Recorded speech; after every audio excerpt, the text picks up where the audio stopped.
You know, there was a time that right before this ban list, people were telling me, you know, Amis, they're not gonna hit anything on this ban list. There's no way they're gonna hit anything. Like, Vanguard is just going to continue to stagnate as the worst card game ever. And therefore, we should all just swap to Grand Archive or Pokemon or some other nonsense because Vanguard is the worst game ever. We should all just play Yu-Gi-Oh! And then.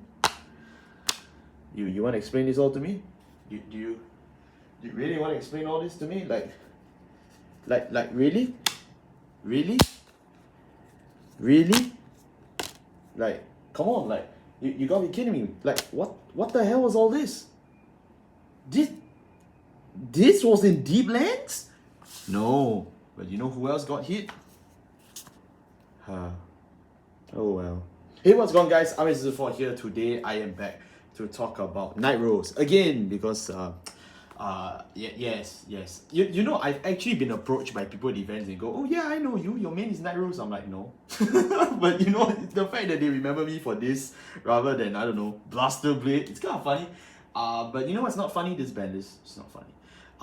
Yeah, Vyrgilla got hit, yay! We all hit Vyrgilla, right? Yay! And then they also hit Deep Lands, exactly as I said they should have. They did it. Thank you, Kidani. But Kidani, why the hell do you hit this deck? Why? Like, I don't care about all the Luat players crying online saying, oh, they crippled me, I lost my legs. But what?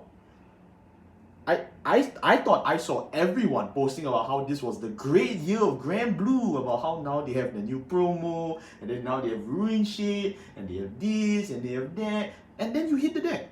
What the hell? Hey, dudes, can we stick to a coherent narrative here?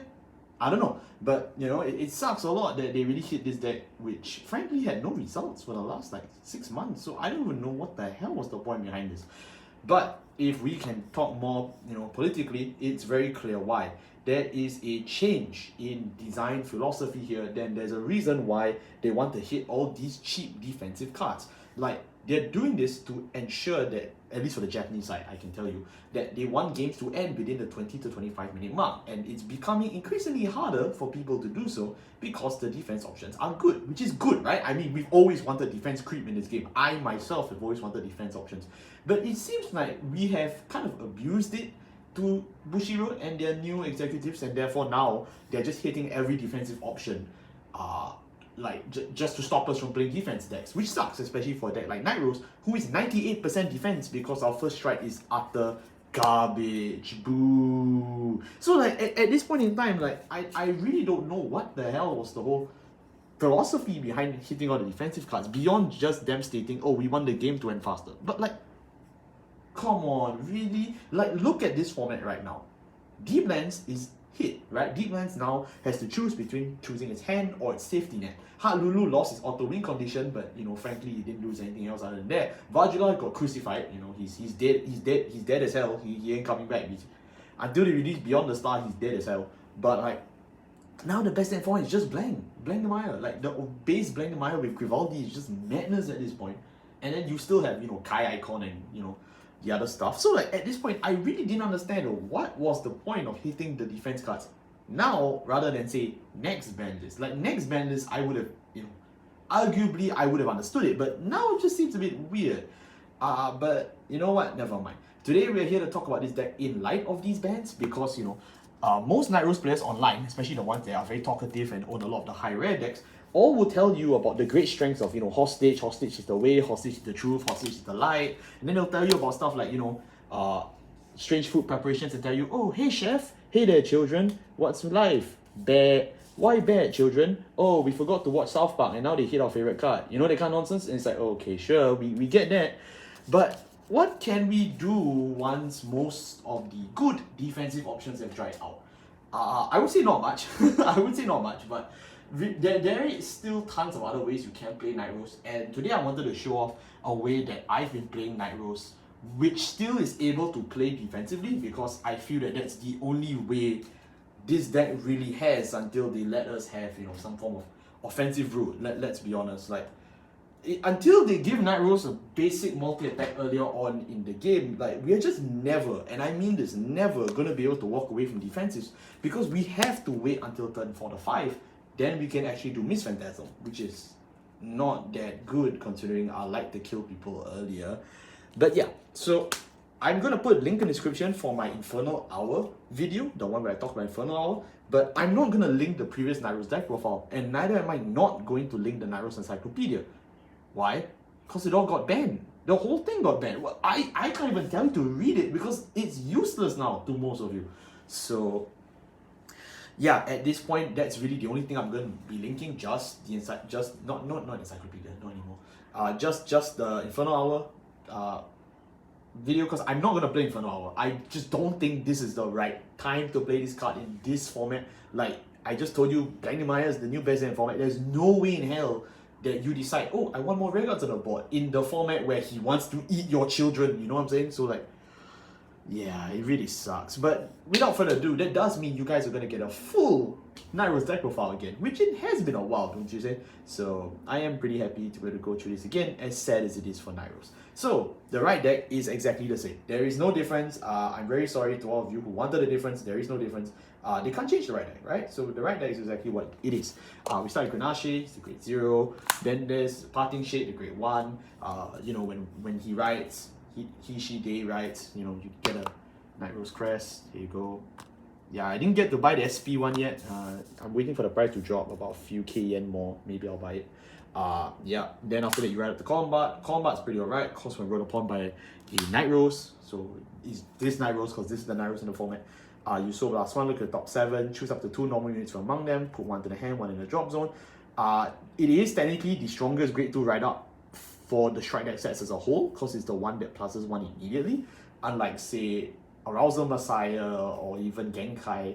Isn't his name Genkai? Yeah, but like, then again, it is determined on whatever you get in the top 7. If you just don't get good ties in the top 7, or if your top 7 is just full of Blitz orders, too bad, I'm sorry. But it's not bad, right? It's not bad of a skill. And then Nightrose, as you know, my darling, Miss Phantasm. No, this is not Miss Phantasm. This is Vampire Princess and Nightfog Nightrose. Nightrose, still the same skill as 2016. If you don't know what it does, I'll just say it very quickly. Generation Break 2, when your Vyrgilla's retired, as long as you're in GB2, you can mill the top 3 cards to your deck, then that card can be brought back to your Vanguard circle as a superior call. And then the Crest's ability is that, you know, when your Vanguard uses the Generation Break 2 ability to mill cards to the bottom, to the drop zone, you can choose one of the cards that were milled and you can send it back to the bottom of the deck. So instead of just blind mill 3, you can actually blind mill 2 and send 1 back, which is not bad. But then again, you don't really want to use the skill too much, because, you know, if you mill off your heal triggers and your over triggers and stuff, yeah, you are just actively cutting yourself in the leg. Then the Stride skill is just as usual. When, you know, your G unit Stride, I'll use the base right here. With your G unit Stride, you can count blast 1, choose one card for your drop zone, call it to Vanguard circle, and the unit gets plus 2,000 power. The plus 2,000 power really doesn't matter, because this is no longer 2016, this is 2026. But it's fine. It's really fine. It's just a free CB1, call 1. Traditionally, you just call Negro Bone, stuff like that. But if you don't want to call Bone, it's fine. You can just call whatever you actually need on the board at that point in time. So again, this is like the basic bread and butter of this deck at this point. If you don't know this right line, you need to read up on the whole deck, I would say. I'm going to assume from this point on, you actually have a working knowledge of Nightrose, because if not, this is going to be a very difficult video for you to watch through, of which I'm very sorry. Let's move on real quick to the Generation Zone first, because if you don't understand the G Zone, like, you know, this deck becomes incomprehensible. Crest, this is the G Zone Crest, not the right deck Crest.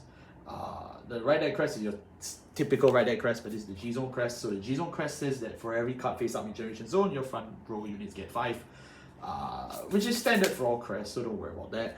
We play 4 Obadiah, and then we play 4 Miss Phantasm, Pirate King, Nightrose. Yeah, I finally got the SP. I beat out a few children for it. That was pretty fun. Just kidding, don't do that. But I'm not gonna SP Obadiah. I don't like him. He doesn't like me either. Skill is very simple. Go use the base rare so you can read it. Here we go. Yeah, so act once per turn. You can just flip 1 card face up in your G zone once per turn. Look at the top 5 cards in your deck. Choose up to 1 from among them, put them in the drop zone, then shuffle your deck. Choose a card from your drop zone and call it. If the card you call has the holo keyword, the unit gets a free plus 5,000 power. You can call a card with a holo keyword, that is pretty nice, but most of the cards in this deck actually don't have the holo keyword, if I'm being very honest. So you may or may not be able to get a free plus 5. But hey, a top 5 mill one, including being able to mill an order, unlike Columbard, because Columbard, remember, only mills normal units, without Sentinel, by the way, I should say. This is without Sentinel. This can mill anything.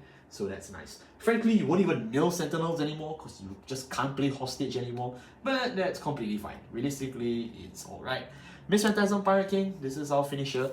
For those of you wondering, oh, is it really King? Yes, it is, okay? That's just the name of it. Oh, and I wanted to flex this a bit. Friend of the channel, Ncrafter3000, you may or may not know him. Is he even a friend of this channel at this point? I have no clue. But he brought me this from Sapporo. This is a 2016 Miss Phantasm Pirate King Nightrose sleeve, which I frankly could never afford. I got a mat for it, I just couldn't afford the sleeve, and he brought this back for me as a New Year's gift, so that was really nice. Thank you so much for that. I'm definitely keeping this, it's really nice. But anyways, distractions aside, so this is the main finisher, this is just the... Hell, this is the main gameplay. The main gameplay is just this, right? So when she attacks at GB2, you can counter blast 1 and retire 2 of your rear guards. Choose from the drop zone 2 grade 2 or higher units with different names from among them and call them to rear guard circles.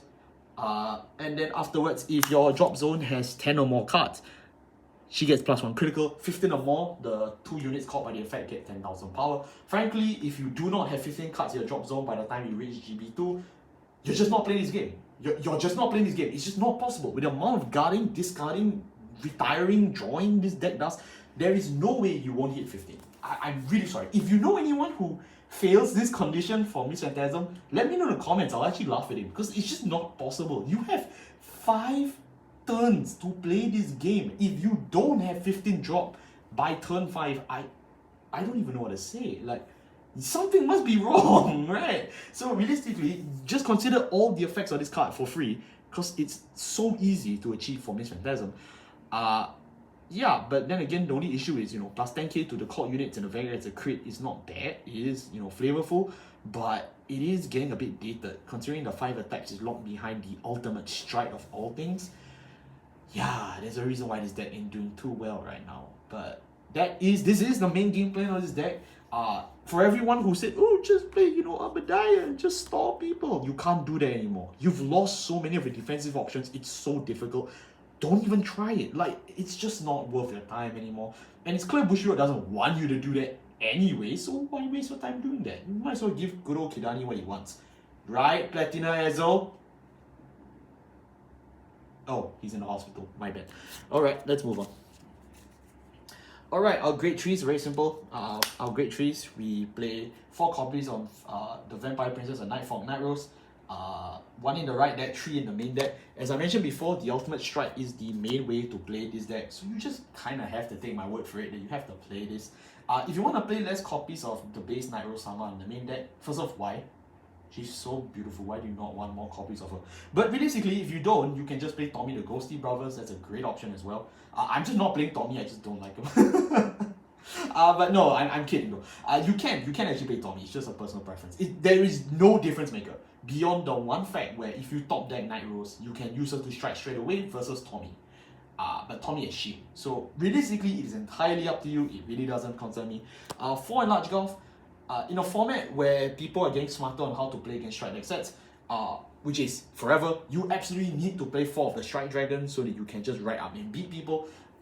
If you don't, it's fine, but don't blame me when you don't even have cards in hand and you lose. Enlarged Golf is also a must play in Nightrose at any amount because he's the only way in which you can add Nightrose from the drop zone back to the hand for your ultimate strike, which Miss Phantasm does call Enlarged Golf back. So I know previously in the past I didn't want to talk about Enlarged Golf because I said, he was a price of entry, it's not right that, everyone has to buy into Enlarged Golf, etc, etc. But Enlarged Golf got like so many printings after the exact video got dropped. I can just tell you, just play 4. Really, just play 4. You won't regret it. Elvina is a different issue. Realistically, if you don't have her, you don't need to. But I'm using her for an aggressive strategy, which I'll show you later. For our intents and purposes, if you have to buy 1 staple for Nightrose, it should be Enlarged Golf. It absolutely should be Enlarged Golf. So yeah, really good card all around. You just want him at 4. You can play him at 3, but if you just don't find him for your right up beat or for your first strike into Obadiah, your life does get pretty difficult. I will be frank. But if you play 4, you won't have that problem. And he's not that expensive anymore. We play 1 copy of this. This is Severin from the world's best deck, Cristianos. I will talk about him later. I won't talk about him right now. He's for a funny tech pick, which we'll find out later. And talking about more tech picks and more defensive cards, because there are still a few defensive cards in this format, we're playing one copy of Watermelon Seed and one copy of Heartful Pompilio. For everyone in the comments who comments, Ames, I know you stole another card from Vyrgilla to put in your Nightrose deck. You are correct. You're absolutely correct. I did it again. I'm so sorry. Alright? But I don't care. Heartful Pompilio, you can't use the second skill in this deck because we don't play any Codex cards at all. Sorry, the first skill. We don't play any Codex cards, so you can't use it. But what we're using it for is the second skill. The second skill says on the front rearguard circle is when your Vanguard is attacked by your rearguard, you can retire this card. Choose that rearguard that's attacking and decrease its power by its original power until the end of the turn. So basically, what this means is that, you guys remember Mandala Lord from like the original series in 2011? Mandala Lord, 2012. Mandala Lord. So basically, when he attacks, he just drops a copy. He drops you by 10k, and that's to the end of the battle or turn or some nonsense. Yeah, just imagine that, but with this little piece of crap. So basically, Pompilio ensures that if your opponent's playing multi-attacking rearguards, which is quite common, yeah, you can just shut them off and minus them a good minus 10k, minus 15k, minus 13k. It really doesn't matter, and that would save your guard ratio a lot. Pompilio is a card where, he's really a tech because in some matchups, like say Gandiva, he's just horseshit. Like, you will just never play him at all. But like, in the few matchups where your opponent doesn't have any way to spot retire the board, this guy is an absolute genius of a card. Not to mention, because he retires himself, you can actually trigger Nightrose's Generation Break 2 to mill 3 and call him back again, which means you can use Pompilio more than once a turn. Insane. It is freaking insane. Again, this is an extreme tech pick. So like if you don't want to play this card, I mean it's completely fine. It's up to you.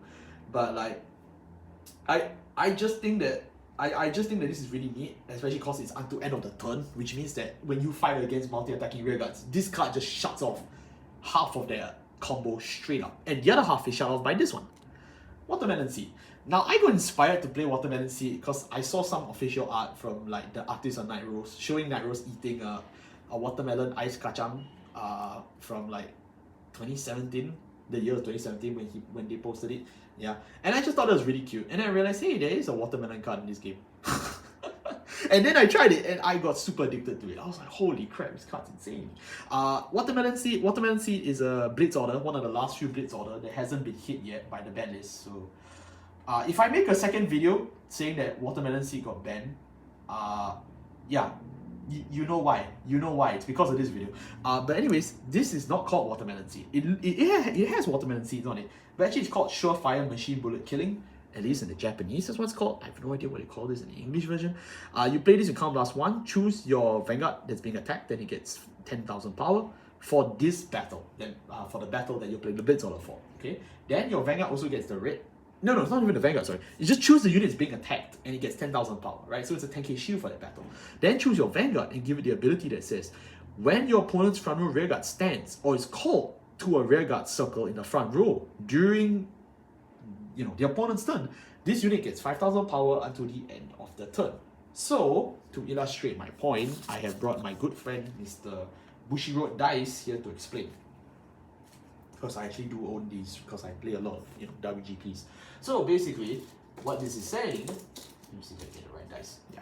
So when Nightrose-sama is attacked, right, and then you play Watermelon Seed, or whatever the name is, so you play this thing, the Surefire Bullet Killing. Right, so for this battle, Nightrose gets an additional 10,000 power, which is nice, right? So maybe you can fend off some cheap attack from something, from let's say the Kaiju Raid from Heartlulu, okay? Let's say you just use that as a 10k shield, and then end of the battle, obviously Blitz orders reset to normal, nothing happens. Now, when Heartlulu attacks your Vanguard and 2 of his Vanguards restand, Nightrose's new ability that comes from the Blitz order will activate. So he gets 5,000 power the first time he stands, and then 10,000 power the second time he stands. So basically, your Vanguard is now at a base of 23,000 power. And to boot, then you can just apply all of your defensives that you've checked throughout the turn because you're good at this game, and immediately the defensive becomes a lot more easier to guard. Not to mention, you already have the card I just mentioned just now, which is Pompilio. right? So if Pompilio sees that you're being attacked by a rearguard, you can just retire him and just drop your opponent's rearguard by, say, I don't know, 10,000 power. Use Nightrose's Generation Break 2, mill 3 cards from the top of your deck, so just, you know, mill off 3, and then just bring it back. And you can do it again. It is that fun. It is actually that possible. And I know that, you know, the whole point of this ban list was to reduce the number of defensive options in this game, but frankly, you know, whether you're on Earth or in space, you just can't keep a defensive man down. You really can't. We will find ways to keep making this deck defensive until you give us a proper stride. You understand me, Bushiroad? That's how we're doing things here. So, yeah. Again, these are just silly tactics that I've just found ways into, you know, putting this deck. A lot of them just came from encyclopedia, from true testing, and I'm just like, okay, fine, I'll just do this now. And it was actually pretty fun. If you yourself find other fun and interactive ways to play defensives in your, you know, your Nightrose decks that doesn't involve Ghost Chase, because I know all of you are trying Ghost Chase, but if you try anything that's not Ghost Chase, let me know in the comments. I am genuinely interested to hear from you. I love this deck to death. So, you know, if you have anything interesting that I haven't thought of, I'll be really honored to learn from you, really. But of course, if you start showing me Ghost Chase loops, I'll just know you're nonsense. I'll just know immediately that, okay, you didn't really think very far for this ban list. And you know what? That's fine. Bushiroad didn't either. Moving on to our grade 2s. Our grade 2s are very simple. Column Bart from the right deck. This one's pretty simple. The grade 2s are really obvious, right? 1 Ace unit, this is from Festival. 4 copies of Marauding Shade. 1 Negro Lazy, you know, 1 Twin Cast. I already talked about Column Bart earlier, so I won't talk about him anymore. We're playing Twin Cast as our Regalis piece here because this is a mill deck, right? So obviously the card that triggers from the drop zone is automatically better. And no, you cannot play Primordial Heartblaze in this deck because the only strike that you can use it for is Obadiah, who is free. So why do you need more cost reduction on a free guy? Don't get it. Twin Cast just gives you more shield, which is more defense, which is, you know, just a middle finger into Bushiroad's face to say that you can keep playing defensive cards. And really, that's what you need at this point. You really just need to stay alive. And speaking of staying alive, 4 copies of Marauding Shade.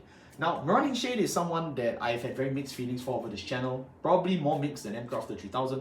But if you need to know something about Marauding Shade, is that he's still a decent body. He is a good beat stick for Miss Phantasm, i.e. he's a 20k beat stick.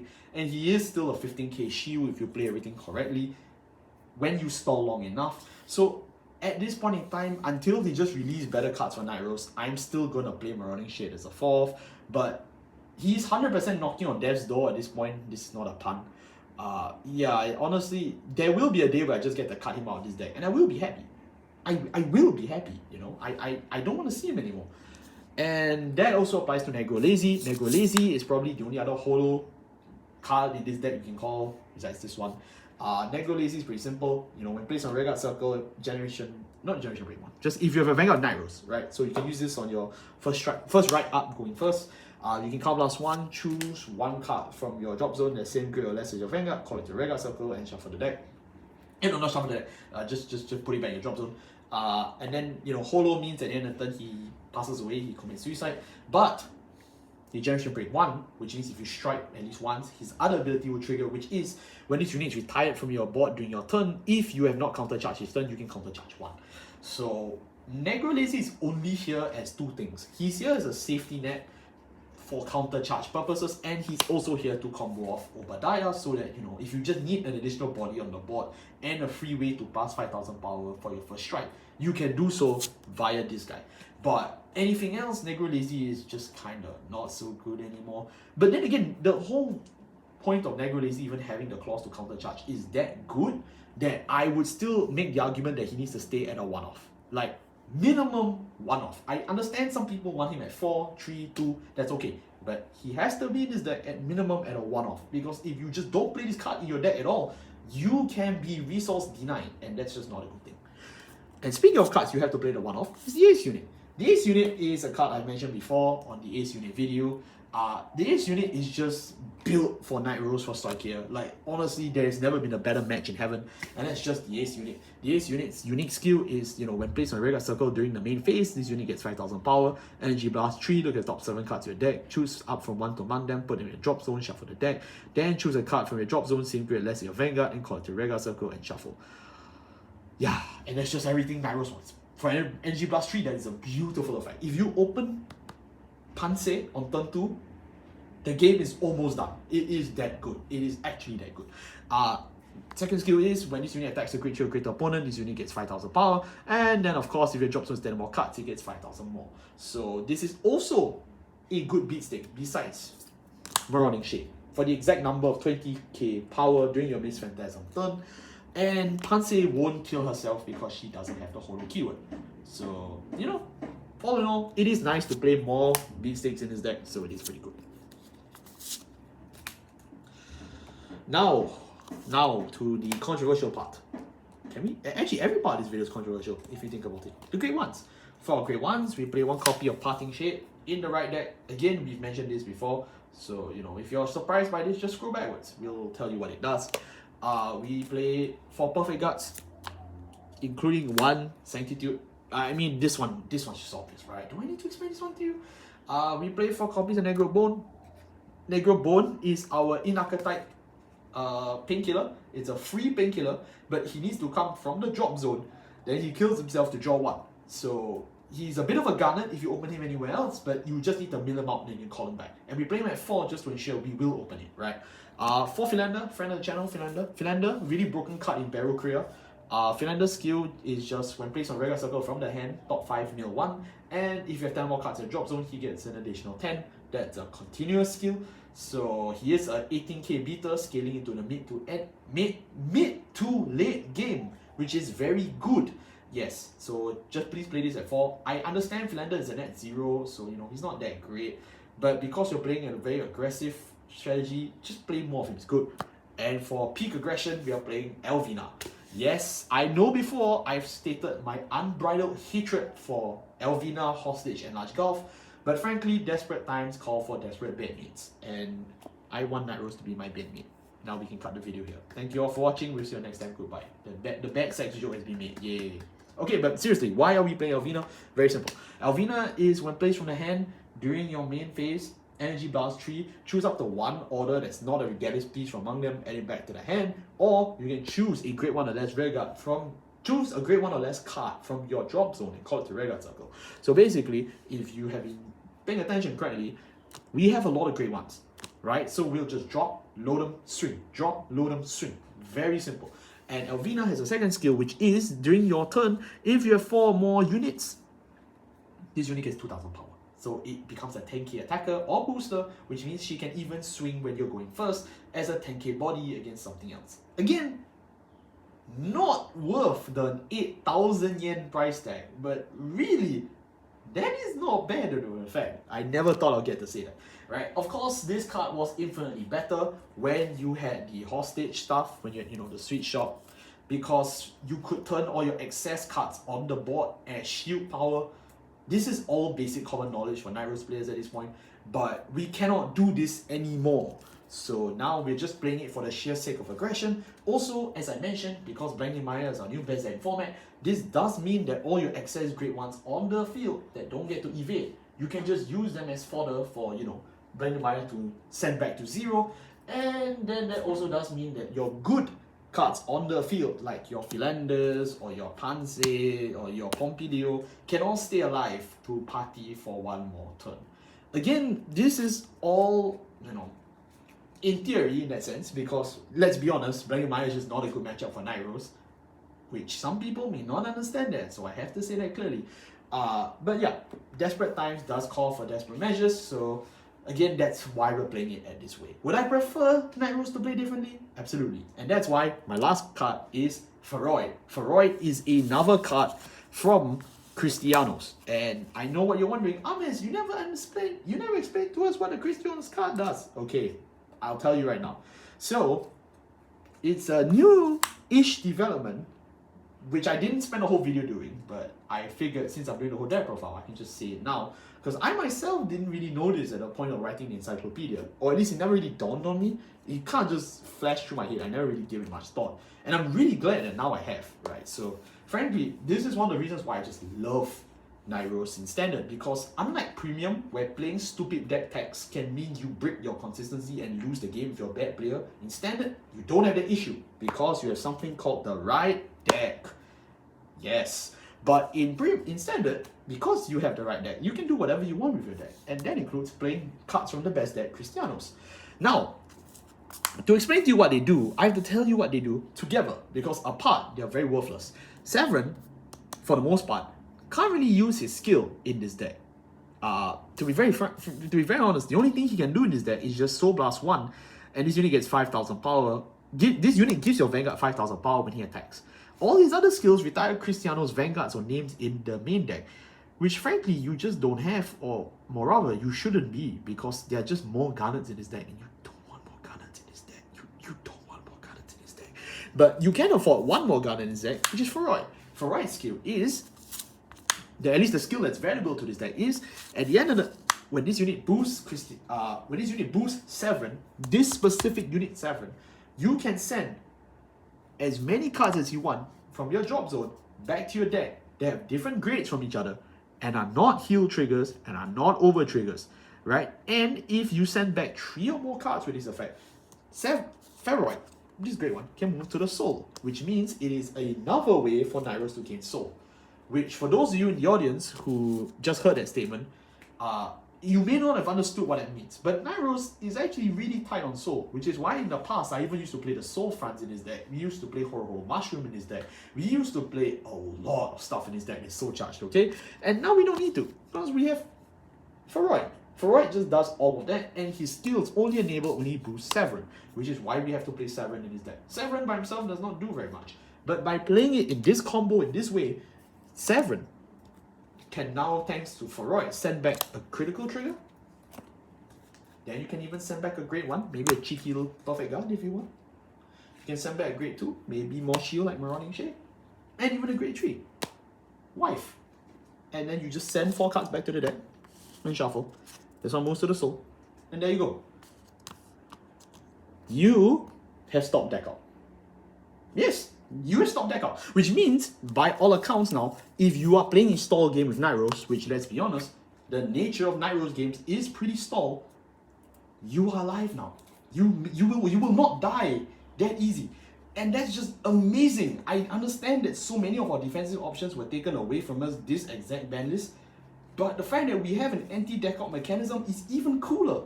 I really hope Bushiroad just doesn't hit this, because it's not broken at all. It's really not. It's really fair. I work hard for it, guys. Come on, let me have this, okay?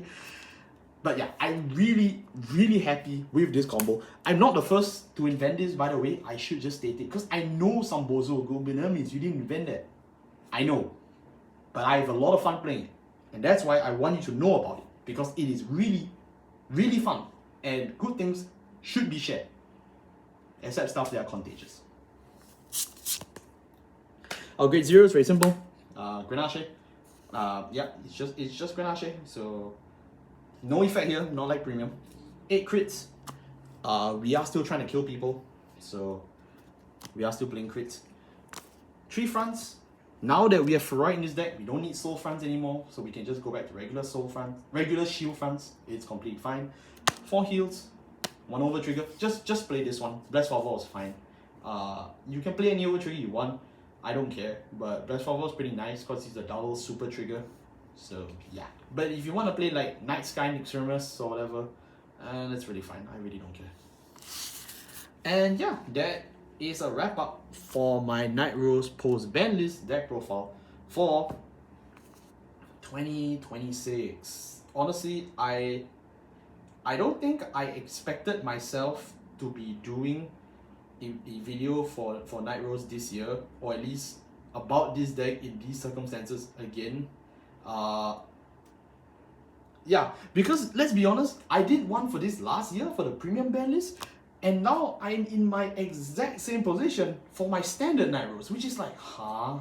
I don't know. It's not It's not a great feeling in the world. It's not a happy feeling to keep doing post-ban list videos for Nightrose. But you know what? I'm okay. I'm really okay. If you look at some of the other decks hit by this ban list, they go from absolutely slaughtered to never being relevant again. And you know what? I'm okay with that. Considering the cards I lost for Nightrose, this is a fine hit. Realistically, Nightrose is a deck that will keep on evolving as long as her core is either A, power crap, or B, her tech options become increasingly better, right? So the idea is that the more standard goes along, Stoichia can hopefully drop a few more gems for me to, you know, kidnap and put in my deck, and then I get to enjoy a pretty nice standard deck for the one main deck in Stoichia that I just love to death. That's really all there is to it. As long as they just keep printing Stoichia cards, I'm going to find a way to steal some of them and play them in this deck, because that's all I play in Stoichia. This is all I play. Okay, and as a Stride deck set, this is still not too bad, but it is starting to look pretty bad. And that's mainly because of Obadiah. He's just really bad at this point. He's not a bad card. He's just bad if you look around and see what decks are doing on turn 3. This is just really bad for a turn 4 card, right? And because more and more defensive options are being taken from us in standard, we have to start shipping off to play a more aggressive package. And right now, that's just not it for Nightrose, because we just don't have enough aggressive cards at this point. So, you know what this means. It's time to talk about future cards. For future cards for this deck, let's be honest, we need a new Stride. We need a new Stride. It needs to be either Gash or Negrosonga, anything else at this point that lets me either multi-attack or do something other than just procrastinate. Because I'm tired of procrastinating, okay? That being said, another card I really like to see is Skeleton Cannoneer, because Skeleton Cannoneer was actually shown on the Art of Infernal Hour. Like, come on, you have him in your basement, let him free. But realistically, a better grade 2 gamer would be nice. I know they're releasing Rune Shade soon. I hope they do. Because, you know, our only other grade 2 gamer at this point is this. And this is really, really, really not that great anymore. So, yeah, I would like them to update it in some way. Also, I mean, I know I'm gonna piss someone off by saying this. If they ever release a better Cell Gawon or a better Philia, that really just does replace Negro Bone at this point, and I don't know if the format is ready for that. But I would be down for that. I'll be happy to, you know, have Nightrose as a good tier 1.5 or tier 2 deck again. But there is just a lot of things they can do for this deck down the line if they are just committed to giving this deck more support. If you look at the amount of direct support Nightrose has gotten ever since the release, it's almost nothing besides Infernal Hour. And I would really like them to change that. As much as I'm not willing to pay because I'm poor, but I would be willing to buy them. I am happy. I would be happy to buy more cards for Nightrose, because this is a deck I generally do enjoy from the bottom of my heart. So yeah, Bushiro, if you can hear me, print more. You already did Platinum Ezel. You did him dirty, but you did him, okay? Do this next. Give me something to play, because I'm very tired of playing defensive options when you keep trying to ban them every ban list. And where's Isazao? Where was Isazao, Bushiro? What have you done with him? Where is he? Let him go home. He's not... Shojodoji is not a threat to this format anymore. I mean, to be fair, he never was a threat. But, like, the fact that he's still not out is shocking to me, okay? Please just let him go home. Because he really deserves it, okay? Dragon Empire has a lot of good decks. That is true. Basagara is a good deck. Kai Icon is a good deck. Hell, Jiva is a good deck. But Shojodoji is not a good deck anymore. So please, he's already served his time. He already suffered, you know, as long as he has. And his previous few supports have not been too good. Let him go home. It's not impossible. I swear, you just forgot him on that ban list, didn't you? Let him go home. Next ban list, or I'm going to make a longer video talking about why you guys suck at ban list creation. But you know what? Thank you for hitting Deep Lens. Thank you all so much for watching. I'll see you next time. Goodbye.